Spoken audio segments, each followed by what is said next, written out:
Here she is again, ladies and gentlemen, Baby Snooks.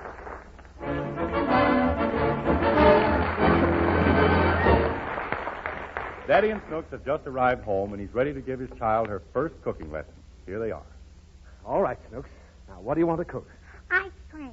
Oh, don't be silly. You can't make ice cream on a stove. Why? You don't cook ice cream, you freeze it. That's the difference between hot and cold. Why?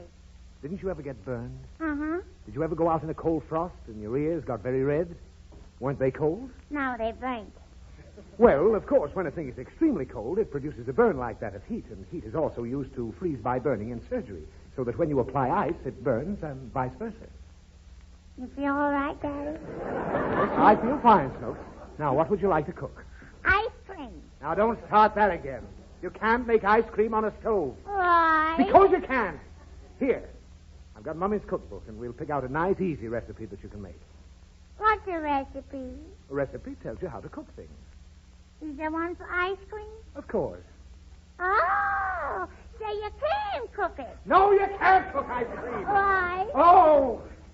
And some people even adopt them. Now, look. Here's a recipe on how to make fish cake. How, Daddy?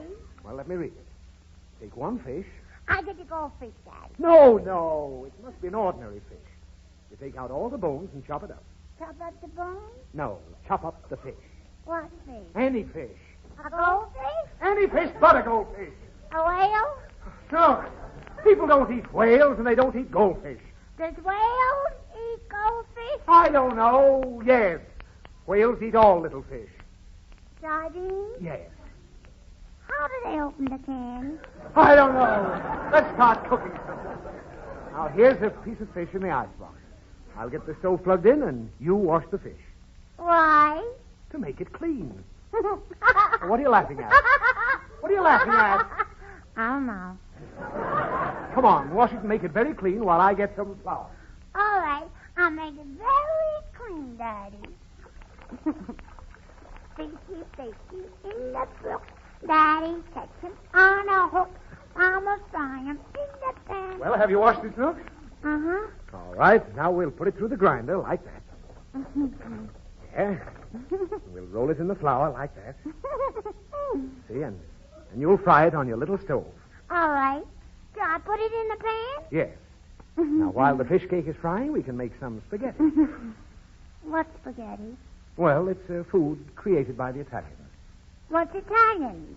Italians are people who speak Italian. Could I talk Italian? Why, of course not. It's not your language. You can't understand a word of it. Well, how do the Italians understand it? It's their language. Do you speak Italian, Daddy? Yes, I can speak Italian. Well, why can't I speak it? Because it's a different language. What's the difference in language? Italian! Italian is the language of the people who created spaghetti. Is that clear? Uh-huh. Now let's make some spaghetti. What's spaghetti? Listen, Snooks. Spaghetti is long, stringy dough rolled into long, thin tubes that are dried out in the sun until they're crisp. And you know who invented the dish? Huh? Who invented spaghetti? What are you crying for? I didn't do it. Good heavens, the fish cake's nearly burned. Oh. Here, let me take it off the stove. Oh. Ah. Oh. Now, aren't you proud that you learned how to make a fish cake? Doesn't it look good? No. Why, I think it looks wonderful.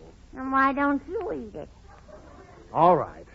Serve it to me on that little plate, and I'll be glad to eat it. All right. Here it is. Very well. That's all. Phew, good heavens. It tastes awful. Snooks, did you wash this fish? Uh-huh. I made it very clean, Daddy. What do you mean? I washed it with soap. Oh.